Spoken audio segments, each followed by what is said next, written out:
Oh, hey, good morning, everybody. You're watching Rebel Roundup. I'm your host, back in the saddle, Sheila Gunn Reid. And you may notice by the graphics that are a little different today. On Wednesdays, we normally host the Buffalo panel, wherein we tackle issues facing Western Canadians, myself and a co host. And then we bring in a panelist or panelists. It's Thursday but we're still doing the Buffalo panel today. And so joining me today is my friend, convicted criminal, Tamara Lich. Tamara, how's it going? True story. It's going really well, Sheila. I hope you had a great holiday, some great time off. Anyways, I don't imagine that you were sitting around doing nothing. No, I was very busy. I was getting my steps in. For those of you who don't know, and I saw quite a few people who are fans of the show. I was at the Pinoca Stampede, so I took 2 days off last week and then the first 2 days of this week off. And it wasn't rest and relaxation. It I'm was very wet. tired. It was very wet, very busy. Not a lot of sleep was had. For those of you who follow my work at albertafactcheck.com with my friend Cory Morgan, I was still working at 5 a.m. after a long night at the cabaret. Anyway, I'm kind of glad to be back at work, if I'm honest with you. Um, let's bring in our panelists, the aforementioned Cory Morgan, who works with me on a project called albertafactcheck.com, wherein we undo the lies of the Federalists and the mainstream media that happen overnight. And he's also a columnist over at the Western Standard and a registered third-party advertiser like myself in his own right. Cory, how's it going? Good, good. Yeah, like yourself, I just don't seem to like sleeping, so I make sure that all my time's filled. Yeah, it is filled and then double filled. Before we move on, tell people a little bit about your third-party advertiser. Sure, it's just called Pathway to Independence. It was started, well, like a lot of my things, started on a whim almost. Just wanted to show a presence as we had this referendum coming up this fall. So it's a third-party advertiser that just focused on getting lawn signs made up that just say, choose Alberta, have the Alberta flag, and showing a presence out there. And yeah, I started that about a month ago. It took off kind of beyond my expectations, and now we've had 11,000 signs made, lawn signs, and 100 8x4s, and we're just running like crazy trying to get them around the province now. Yeah, and all publicity being good publicity when the town of Taber, Alberta, I think a very conservative place in its own right, decided that it would fight with you over a billboard.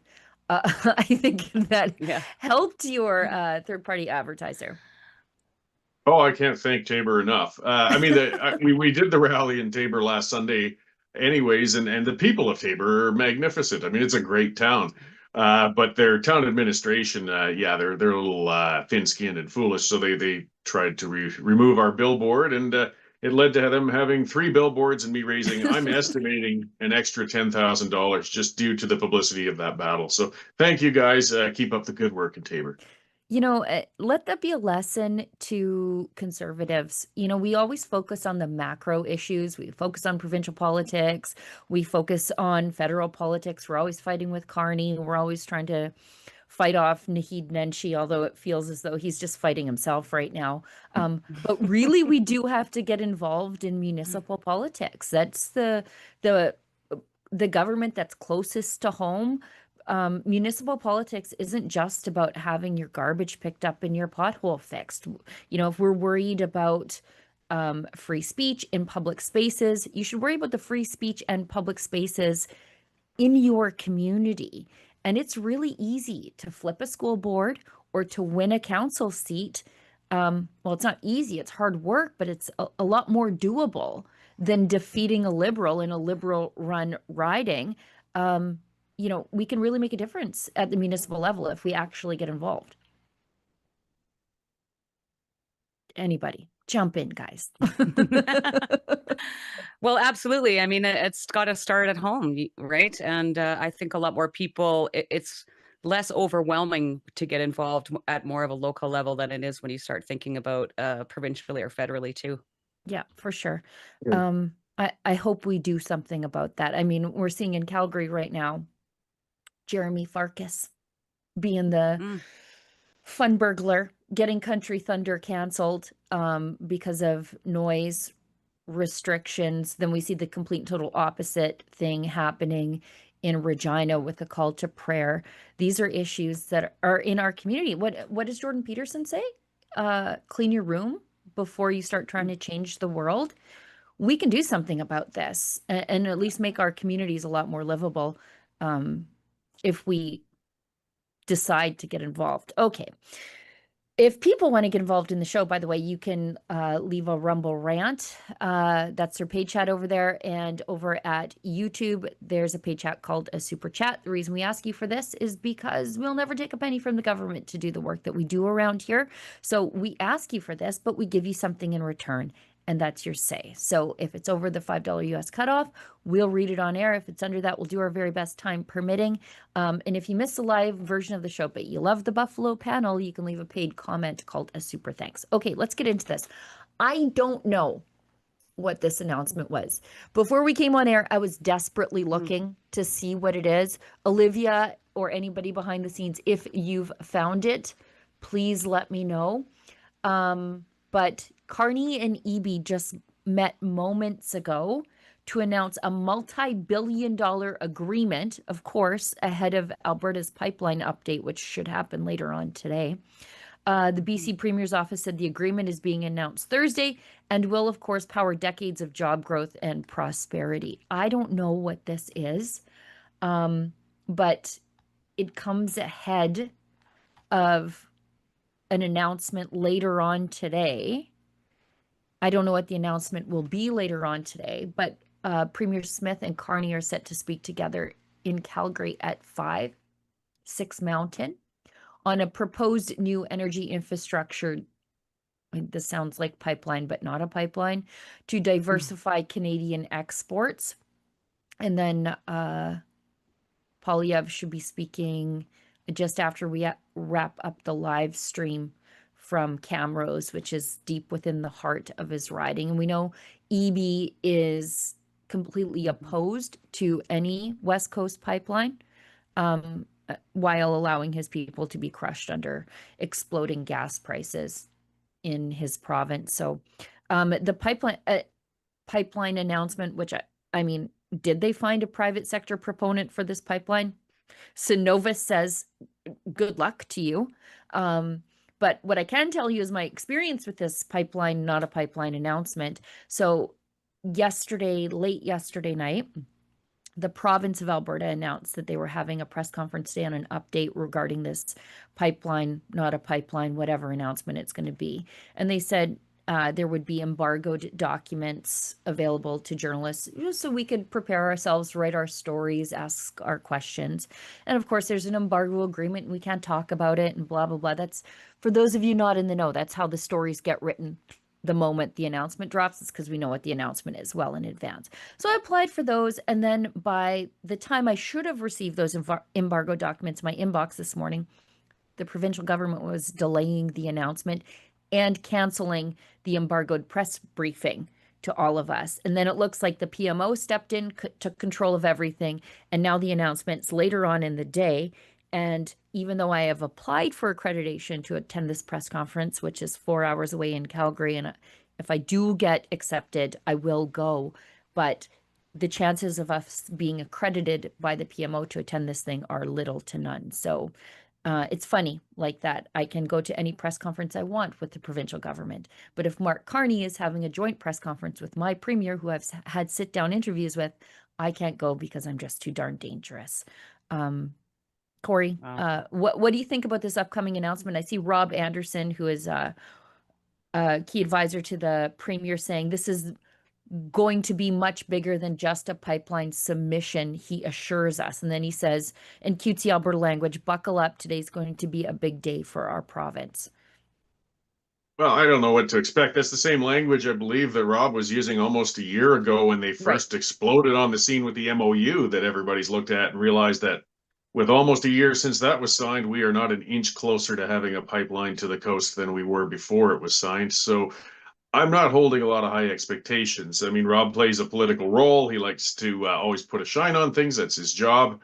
But I am prepared to be underwhelmed the main thing we're hearing from most people, as you point out with Synovus and others, there isn't a private proponent. So I'm wondering how they're going to twist and turn. I imagine they're going to announce the pipeline route they'd like to see and have the province as a proponent, but I don't see having a nationalized pipeline as some sort of success, especially since the province still probably couldn't get it through either. It just means the taxpayers will be on the hook for the wasted studies. Right. I'm so glad you mentioned that. It is my worst nightmare that the province ponies up the money for this pipeline.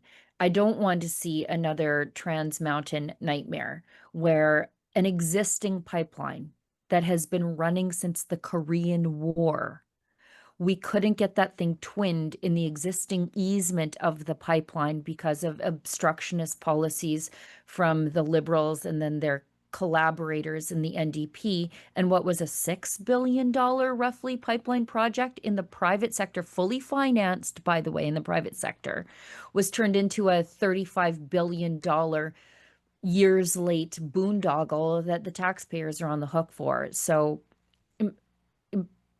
I think you're probably right, Cory, where they have a route proposed, but you can propose all the routes you want if BC already has a veto, thanks to Mark Carney. Tamara, go ahead. Yeah, exactly. No, that's exactly right. And I agree with Cory. I don't have really high hopes for this announcement. It seems like they tend to use the pipeline as sort of the bone, well, whatever. I don't think it's going to amount to too much. Yeah, I was in the adjacent room. Yeah, when they signed the MOU and then they walked out and had the press conference, and we had seen the MOU because it was an embargo document. And you could hear the yee-haw from the premier in the next room.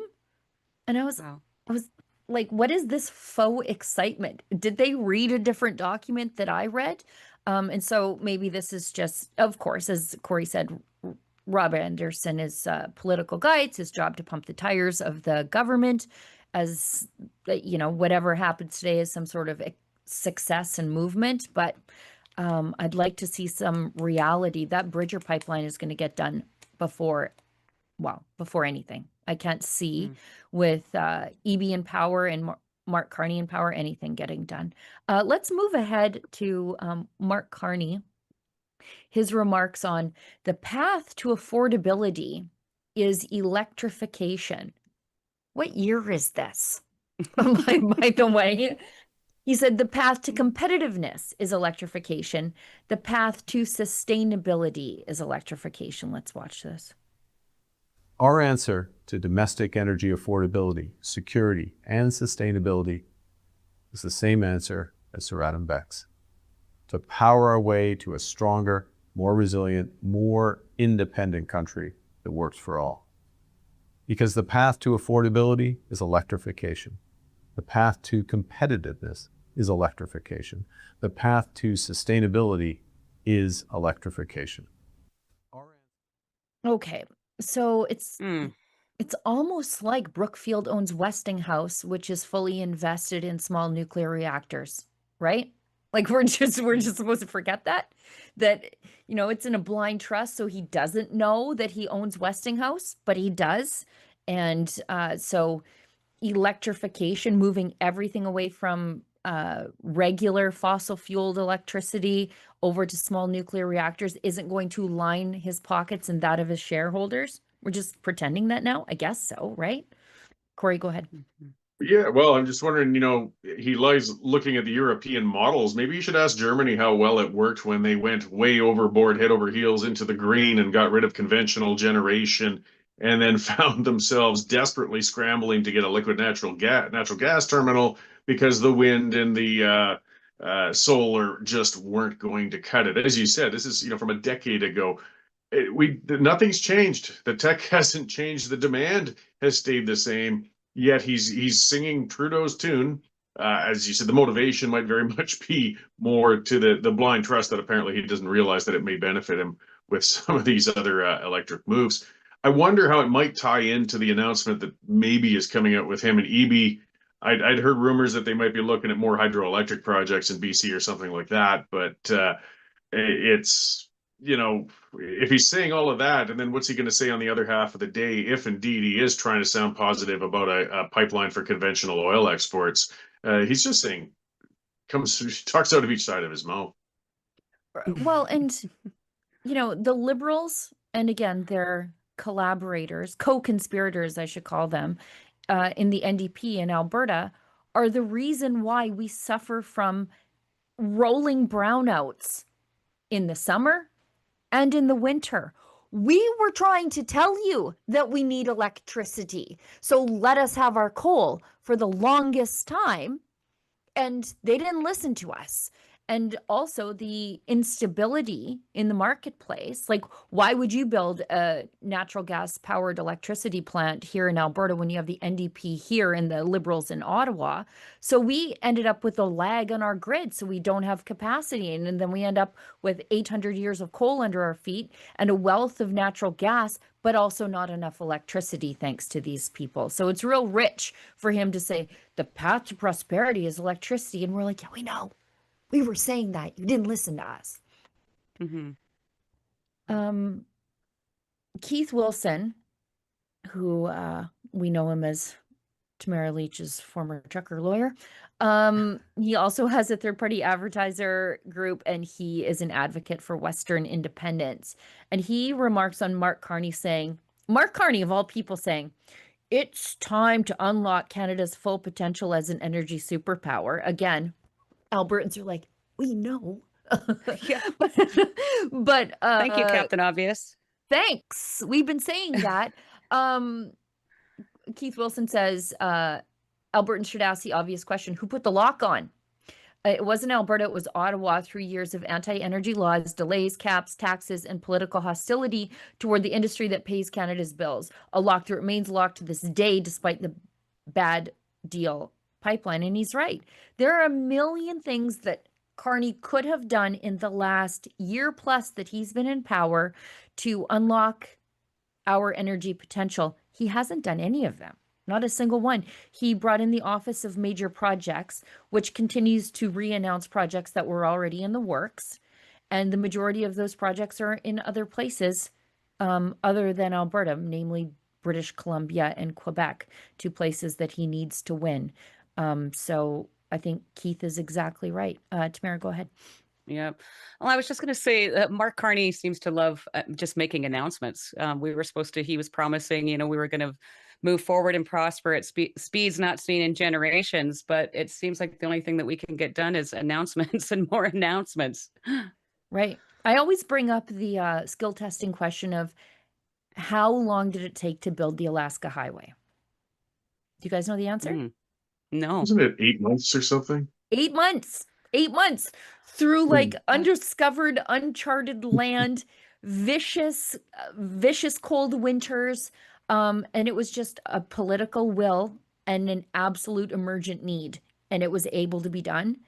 We, for some reason, can't figure out how to build a pipeline to the West Coast. Like, it's crazy. Yeah. Well, that major projects office, I mean, the whole mandate was supposed to streamline and speed things up. Well, it's been a year. It hasn't done a bloody thing. All he's actually done is added another layer of bureaucracy, I guess, because it's one more office than anything has to go through. What has that office actually done? As far as I can tell, nothing. I think they based it in Calgary, and there's nobody working in it or something. Right. It's a shell. I got the order paper question 6 months in. And they had like a $12 million budget, but they didn't even have an office space yet. What? Wow. So this real emergency, really streamlining it. They were still shopping for office space 6 months in. And I knew that we shouldn't expect much, even though I know the UCP likes her. But when they put Don Farrell in charge of it from TransAlta, I knew, okay, we're not going to get anything done. And when it does get done, it's going to go poorly, because guess who helped with that coal phase out I mentioned earlier? Don Farrell, formerly of TransAlta. So, everybody seems to like her. And I'm like, why? Why? Let's talk real quickly about the United States basically slamming the door on the USMCA. So Washington has declined to renew the deal by yesterday, Canada Day of all days. So Right. now the deal goes to annual reviews. So it's not just us, it's Mexico. But I don't think we helped our case by constantly fighting with the Americans. And now it's Yeah. going to be this never-ending drama of trade deals, tariffs, trade deals, negotiations, tariffs, and I just can't see it getting any better. Cory? No, as far as, what businesses like, we hear it all the time and there's truth to it. They want stability. They've got to be Mhm. able to plan. They've got to be able to look long term. And anybody who's doing international business can't do that right now. You don't know what the deal is going to be if we're going year by year on this thing. They can't budget for things. Can't even reach out to businesses on the other side of the border to try and get things done. It's one of the areas I give a tiny bit of grace to Carney in the sense that I do not envy anybody who would ever have to try and negotiate anything with Trump. It would be the worst job in the world. He didn't help by salting the fields and spending a whole year insulting Trump and painting him as a boogeyman. I don't think that it made it any easier as negotiations came. But as you said, Mexico kind of ended up out of this as well. But it's a bad development. It's bad for the Eastern Canada and Western Canada, because if we're trying to get stuff done, we need some degree of predictability and stability, and we're not going to have it. So, it was kind of expected with that announcement, but I still kind of almost hoped that maybe they'd pull something off, but obviously that's not going to happen. Yeah, and we also spent a year where Mark Carney, for some reason, was trying to paint us as Europeans. There's a lot of people, Bizarre. a lot of countries in the world that wanted our liquefied natural gas, that want our oil, want our fossil fuel exports, including coal. And instead, Mark Carney was returning to his European aristocracy roots, trying to join the fancy club of increasingly small markets. He talked about, the middle powers joining together. That was like an evangelism for mediocrity. And here we are with no deal with the Americans. And yeah, Cory's right. Yeah. Not only did they burn it all down, they salted the earth so nothing could grow after the fact. Tamara? Yeah, I was just going to say that whole European Union thing I find it completely bizarre. And I mean, look, they're a dumpster fire. Why would, Canada is now attaching itself to communist China, Qatar, and the European Union when we have our biggest trading partner right to the south. And I agree with Cory. I mean, this is going to have repercussions for a lot of Canadians and for the economy, for jobs, and the uncertainty alone. And we have a prime minister and a Liberal government that has been antagonizing, at the very least, towards the American president. Yeah, completely unhelpful. And as Cory pointed out, they tanked their economies thanks to their early phase out of coal. One last thing before we hit an ad break. And I know Eastern Canadians, let me preface this before you guys send me emails. Eastern Canadian Liberal voters, okay? If you voted for Poilievre, please stop with the emails. I'm not talking about you. But I don't think they're going to care. China imposes nearly 75% tariff on Canadian pea starch. People don't realize just how much in pulses, including peas, we export to the rest of the world. It's a highly portable, shelf-stable, cheap protein for the developing world. And we just got swamped with another tariff from China. They tariffed our canola in response to the tariffs on electric vehicles to protect Doug Ford's heavily subsidized electric vehicle industry, to protect the cars nobody wants to buy. And now this is a new anti-dumping tariff after a 10-month investigation conducted by the Chinese against us. And again, as Tamara said, we're moving closer and closer to the Chinese market, and then they turn around and do this while we're burning down our relationship with the Americans. Yeah. Cory? Yeah, well, this ongoing mess, as Tamara pointed out, I mean, this government just seems to ignore geography and demographics. We've got a market next door with 300 million of the richest people on earth that we could be doing most of our business with. And then if you're going to be reaching out to developing markets like China, well, they're doing this double play. I mean, they're importing Chinese vehicles anyhow, which is messing with our trade with the United States. But we still got punished with the tariffs on our canola exports. So as usual, Western industries get to pay the price for bad Eastern policies. The Carney, this economic diplomatic wizard is really disappointing and freaking me out. It continues from Trudeau, where he managed to get into a fight with India, which hurt our farmers who were producing lentils as well. There's a lot of industries taking a beating from these bad liberal policies that people aren't thinking about. All they hear about perhaps is automotive and export of manufactured goods, but it's the resource sector that takes the hit with these rotten policies. Well, and let's not forget. Go ahead. Oh, sorry, Sheila. No.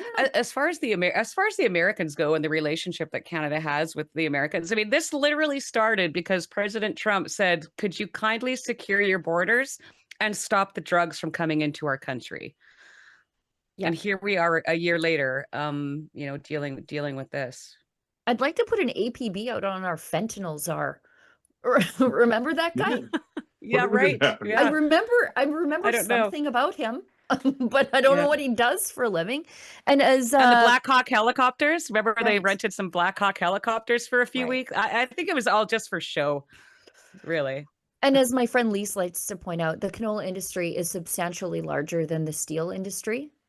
But think about the effort that was put into protecting the steel industry while the canola industry was absolutely hammered with these Chinese tariffs to protect Doug Ford's cars that nobody wants. Let's hit an ad break and we'll come back on the other side. We've got some Canada Day stuff. And Cory and I were talking before we went on air. We expected the Federalists to be a little bit more over the holiday, but no, they behaved themselves, which, made it for a little bit harder work for the two of us this morning at Act for Alberta. But anyway, we'll talk about that on the other side. Let's hit an ad break. For generations, many Canadians have preserved more than just firearms. They've preserved history, tradition, competition, memories. But under Trudeau, and now Carney, heirlooms, estates, collectibles, and competition firearms now have to be surrendered and destroyed.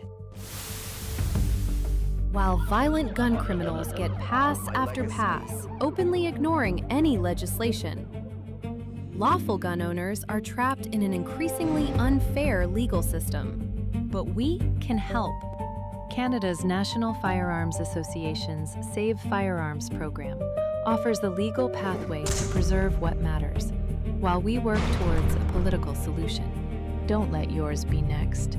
Save history, save heritage, save firearms. Visit nfa.ca today to learn more. In Canada, firearms owners like me understand the importance of safe, effective self-defense options. That's why we're proud to have Byrna as a sponsor. Byrna's less lethal launchers are designed to help protect you and your family without taking a life. Byrna offers peace of mind, accessibility, and a practical layer of personal security for Canadians who value safety. Learn more at byrna.ca/rebel. That's byrna.ca/rebel. Canada's been told to just quit smoking for decades, same message over and over, and yet millions of Canadians still smoke. So let's ask a follow-up question. For those who don't quit, what about change? In 2026, Canada has options that didn't exist years ago. Smoke-free alternatives for adults who would otherwise continue smoking. That doesn't mean risk-free, it means informed choice. If you don't smoke, don't start. If you smoke, quit. But for those who don't quit, change could still be part of the conversation. That's why Canadians should check out unsmoke.ca, an information resource focused on smoke-free alternatives and honest facts, not judgment. Put the lighter down, Canada. Learn what your options are. All right, we've got a quick message from our friends at Rumble Wallet. We do have to pay the bills. We hear a lot about crypto, but here's the part most people miss. Crypto was created so you could actually own and control your money. After the 2008 financial crisis, Bitcoin was designed as an alternative to banks. So instead of a bank holding your money, delaying transfers, or limiting access, you're in control. And if you've ever had to wait for a transfer to clear, you've felt that problem. Now, fast forward to today, everyone's heard of crypto, but getting started still feels complicated. That's exactly why I use Rumble Wallet. It takes all that complexity and makes it simple. Choose what you want: Bitcoin, dollar-backed stablecoins, or even digital gold backed by real gold. No complicated setup. It connects with MoonPay, so you can use your credit card, debit card, or bank and be up and running in minutes. And once you're set up, you can even support your favorite Rumble creators like me directly. So do this now. Scan the QR code and click the link in the description and download Rumble Wallet. From there, you can set up your wallet, tap buy, and you're in the game. In just a few minutes, you can go from hearing about crypto to actually owning some. That's from our friends at Rumble Wallet. I would like to go from hearing about crypto to understanding exactly what it is. And I don't. I don't. I am an old lady that way. Okay, let's get into the Canada Day stuff. As I said before the break, the Federalists were somewhat well behaved over the weekend. I thought they would be wild with Canada Day. I thought they would be chasing Albertans out of Canada Day celebrations. And they, this is from CTV News. Being CTV News, they say there's separation anxiety. Canada Day evokes emotional mixture in Alberta. And this is, of course, copy from the Right. the Canadian press. Canadian. So this will be everywhere, rammed down your throat. Albertans celebrating Canada Day in the province's largest city shared their thoughts on the upcoming referendum that considers separating from the country. With a headband of bobbing maple trees, Candace Gillies says she chooses to dress with extra patriotic fervor this year. I don't want to see Canada be torn apart. If Alberta doesn't have Canada, then what is it, really? I think that should be the other way around. If Canada doesn't Yeah. have Alberta, then what is it really? Agree. Said Gillies, 46, who lived in Calgary for more than 3 decades. I say it all the time on the show. Something wrong with my cohort of women. That like middle-aged, middle-class lady. Something wrong with us. Anyways, Gillies says that she lives in Calgary's downtown. Of course, staying in Canada is important to her because her 10-year-old son had a heart transplant and benefits from public health care. Who said that we wouldn't have publicly funded health care in the new Alberta? That's been the trope. I mean, of provincial course, anyway. in independent Alberta, we're going to get rid of healthcare. We're going to get rid of pensions. We're going to deport everybody of the wrong color. I mean, the fear mongering has no end, but they do like the healthcare fear one. Yeah, they love that Yeah. one.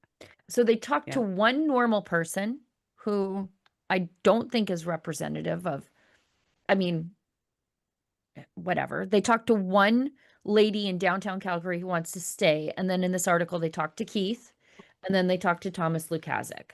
And so that was, I don't know, the crux of their copy on separation anxiety. Well, Cory But and I were at the Albertans Exactly. Day Let's talk celebration about at the that. Whistle Stop yesterday, and there was absolutely no anxiety there. I messaged Chris Scott just before we came on the show because I was really curious if he had the numbers, and he's estimating over 3,000 people attended yesterday's Albertans Day event. And to be clear, that's in a town of 500. I think it's 550 on a good day. In Mirror. But Chris does a great job of making independence accessible. It's not just boring talks and look, I give those boring talks. So I mean this with the greatest of affection, but it's not always fun to go to those things. Chris always makes it fun. Like If it's a speaking engagement, usually he's got like pierogies or barbecue or something. He puts on a show so that there's a very like upbeat, positive attitude while we talk about all of our grievances about our relationship with the rest of the country. And that's just sort of what Chris does. Yeah, And the it wasn't weather. just Chris.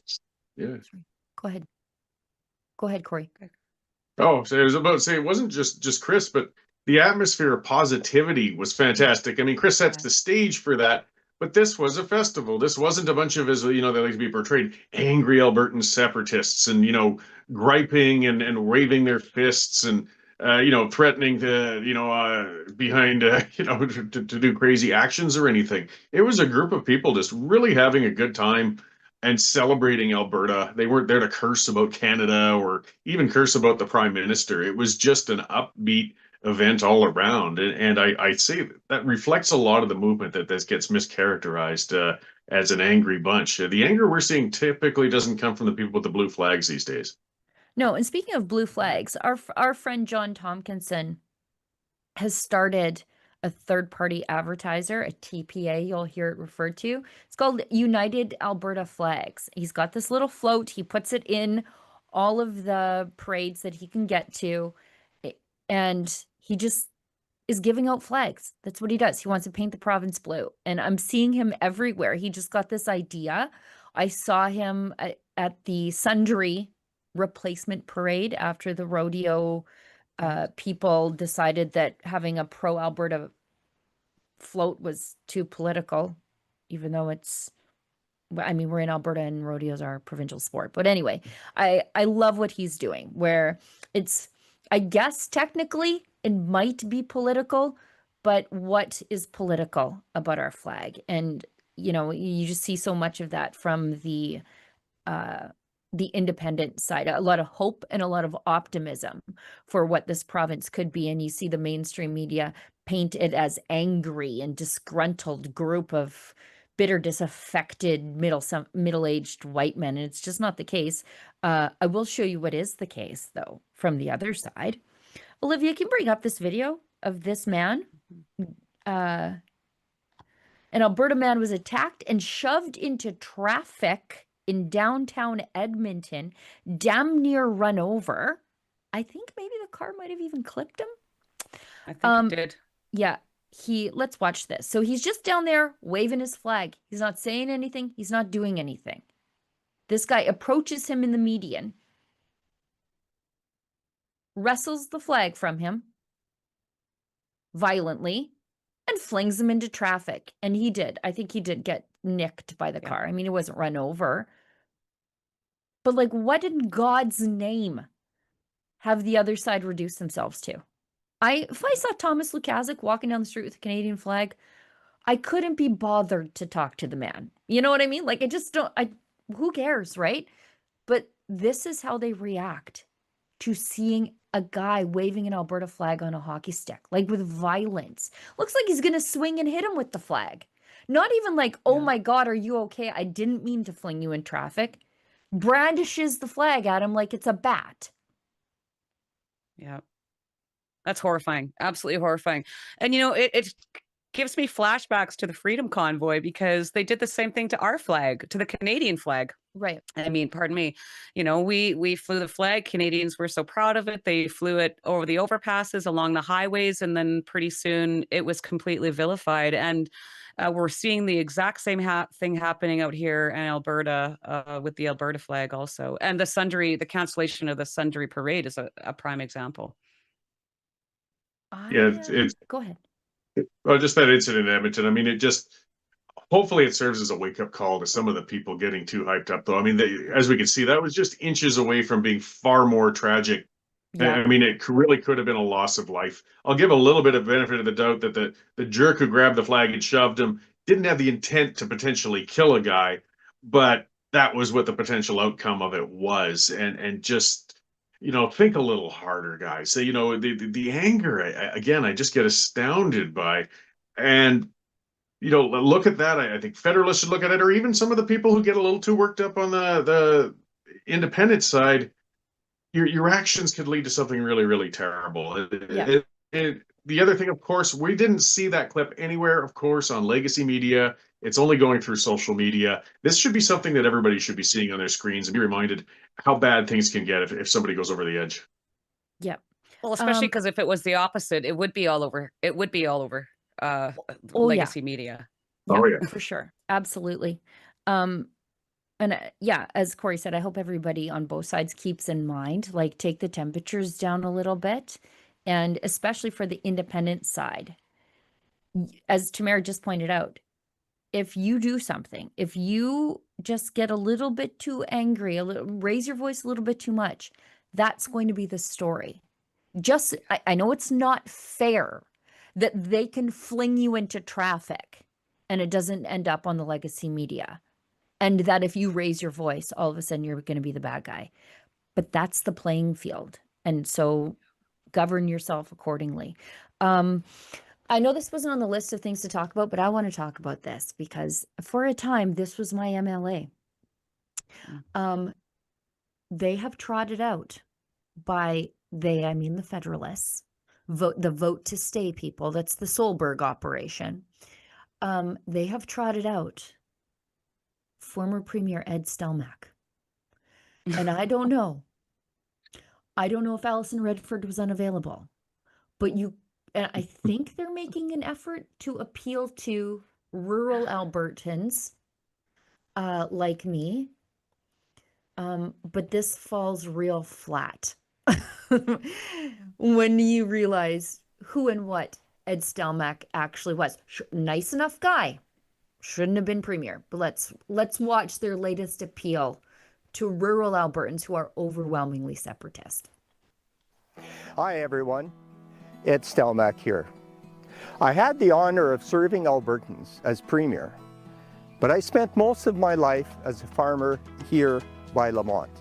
I learned a long time ago that farming teaches you more than how to grow a crop. It teaches you how to live. On the farm, conditions are never perfect. Some years it's dry, some years, like 2026, it's wet. Sometimes prices fall, sometimes equipment breaks down, but when the weather turns against you, you don't quit, you adapt, you work harder. You keep believing that tomorrow will be better. That takes confidence and it takes optimism. And Alberta has the best farmers in the world because Albertans have always believed that hard work and perseverance can overcome just about anything. I believe the same is true of Canada. Our country isn't perfect. It never has been, but no great country is.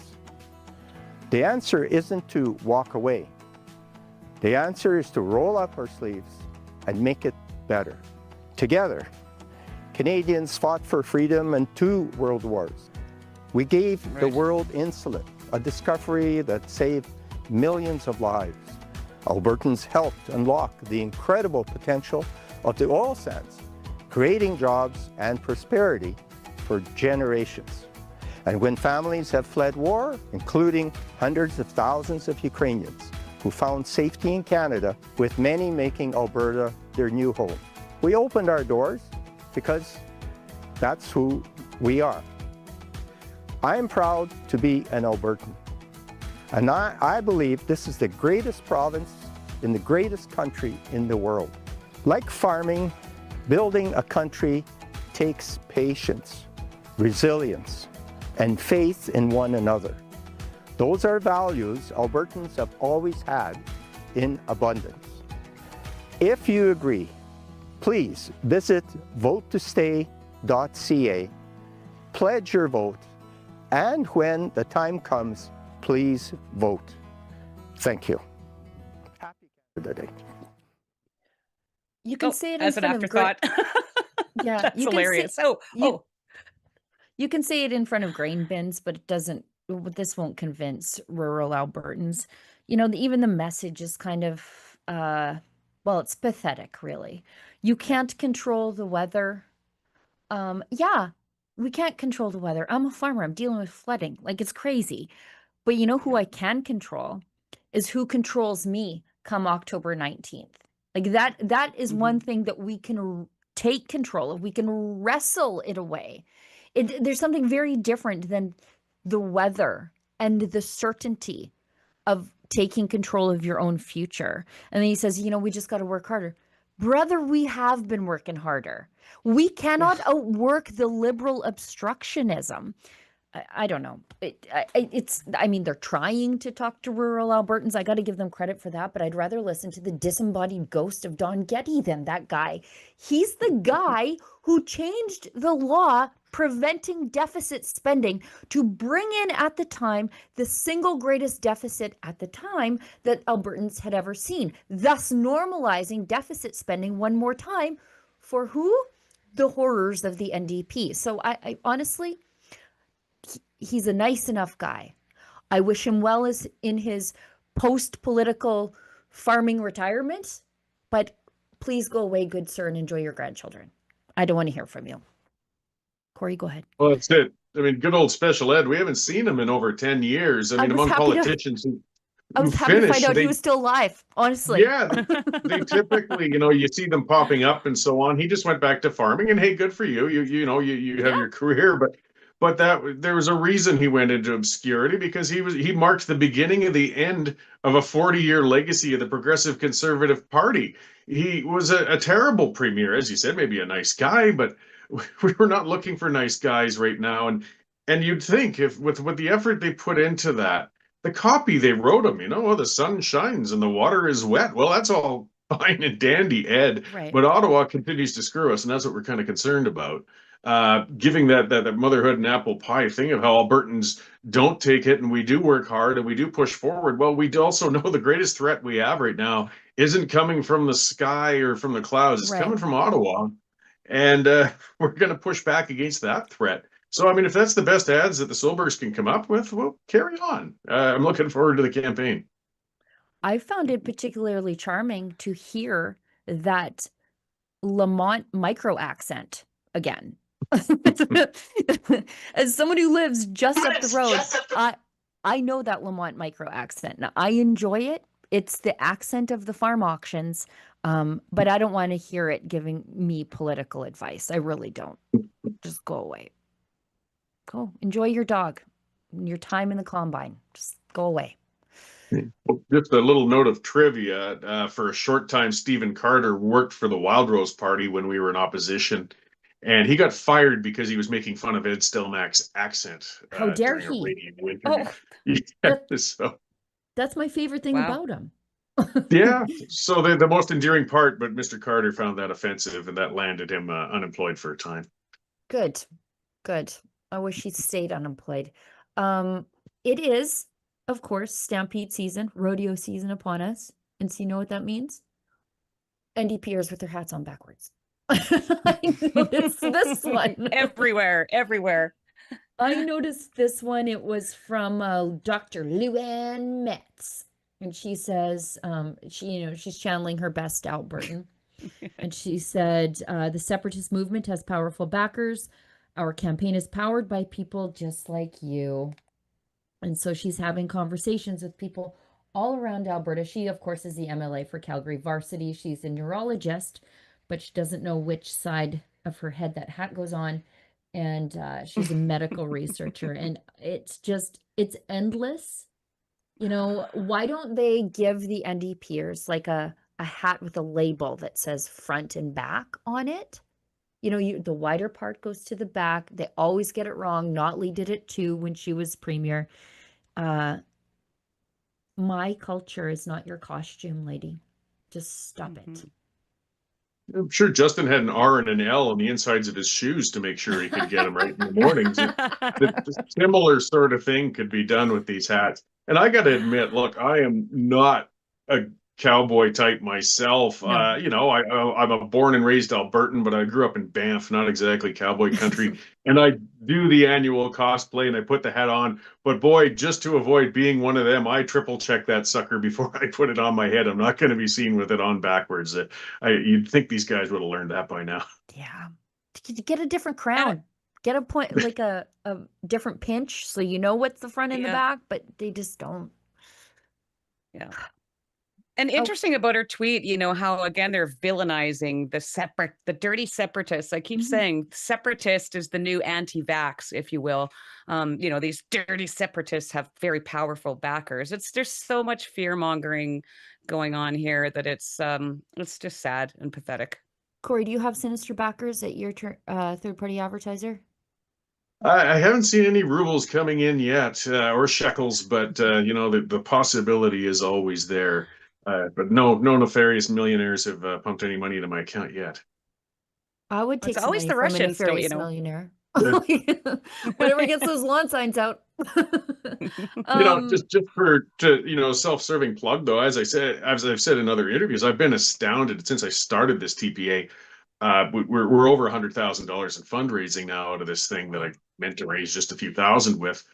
And you know, there's a few people gave 1,000 each or a couple thousand each, but the vast majority, it's hundreds of small donors, just like Reform Party, just like Wild Rose Party. This is how Alberta works, despite all the conspiracy theorists. It's thousands of people chipping in a little bit to make these movements. They can keep implying there's some foreign nefarious power behind it, but there never is.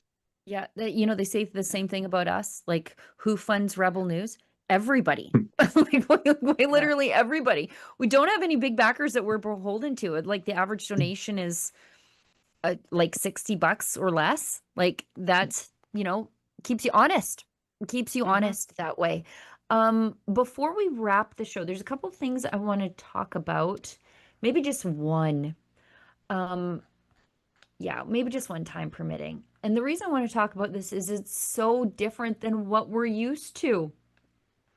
This judge, David's really been on the LCBO beat out in Ontario because they just let people walk in and steal and they don't do anything. And then also he hates the idea of them pulling the American booze off the shelves. And because it just, who pays for it? Well, the taxpayer who owns the LCBO. Plus they make like government style wages to be a cashier. That's a minimum wage job. Anyway, in a world of judges giving people light sentences because of their immigration status, I draw attention to this story because it is a breath of fresh air. Judge gives repeat LCBO thief a harsher sentence because he doubts the CBSA will deport him. So an Ontario judge, and I'm glad they named the judge right away. We should name the bad judges right away and the good judges right away.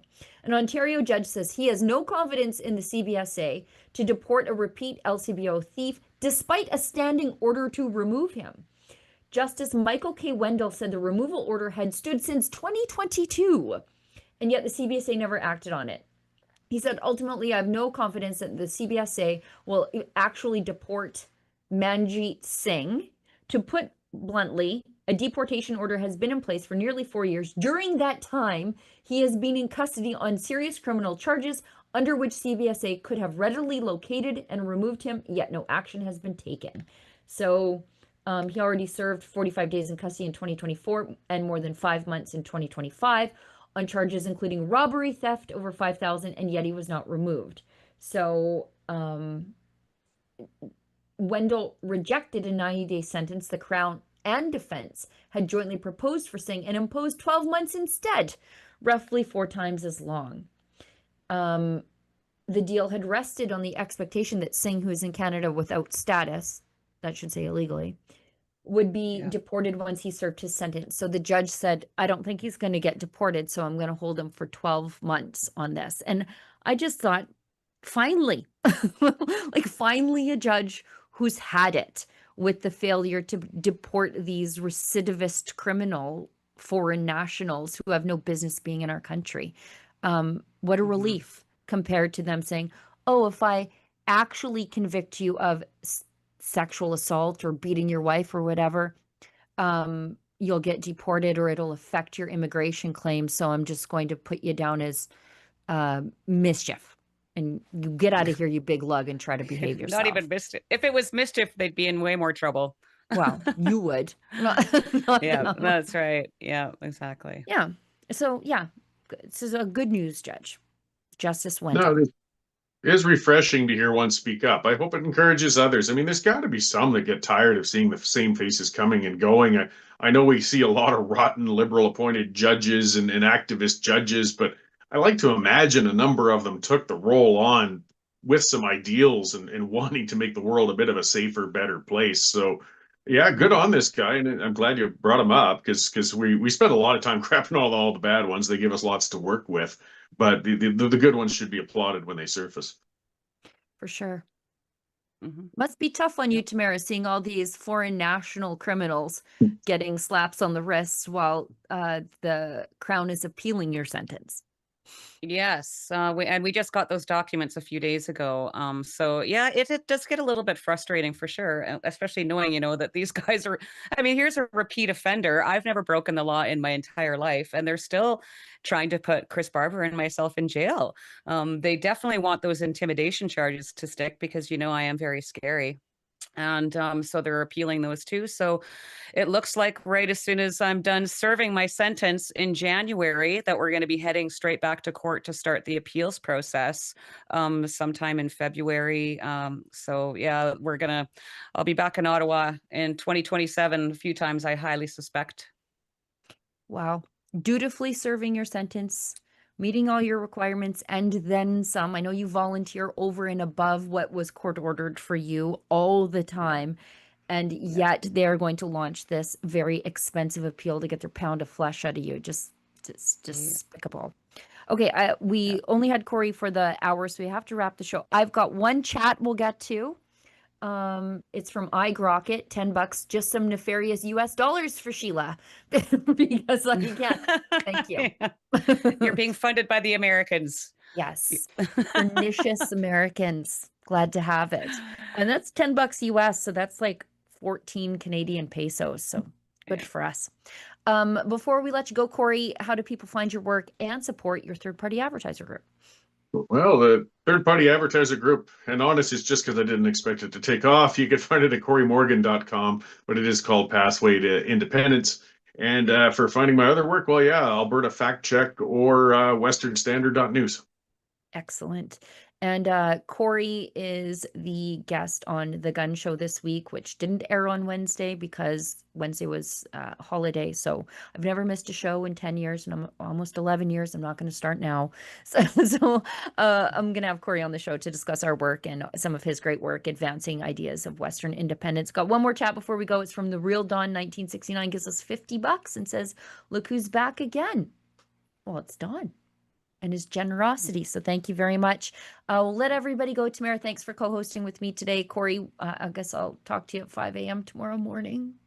Yeah, you bet. Have a great day, guys. Bye. Thanks. And for those of you who support the show, share, engage with our content. We couldn't do any of this work without you. Just even that free thing of engaging with our content gets us higher up in the algorithms and serves us up to more people who can learn more about what we're talking about, and we'll wrestle those people from the clutches of the mainstream media. We'll see everybody back here tomorrow, and as we frequently say on the show, if you find us offensive, maybe don't find us at all. Hi, I'm Sheila Gunn Reid. My best-selling paperback launched a few months ago. Now the ebook version is finally here. Independence Blueprint: What Alberta Can Learn from Quebec is officially available for download. Before Quebec's 1995 referendum, Quebecers didn't just argue emotionally about separation. They asked practical questions about what came next. What happens to pensions, currency, trade with the rest of Canada, borders, citizenship, Indigenous relations, debt sharing, and even international recognition. And unlike what we're currently seeing in Alberta, Quebec actually created commissions, held hearings, heard expert testimony, and worked through those questions completely in public. That's what this book is about.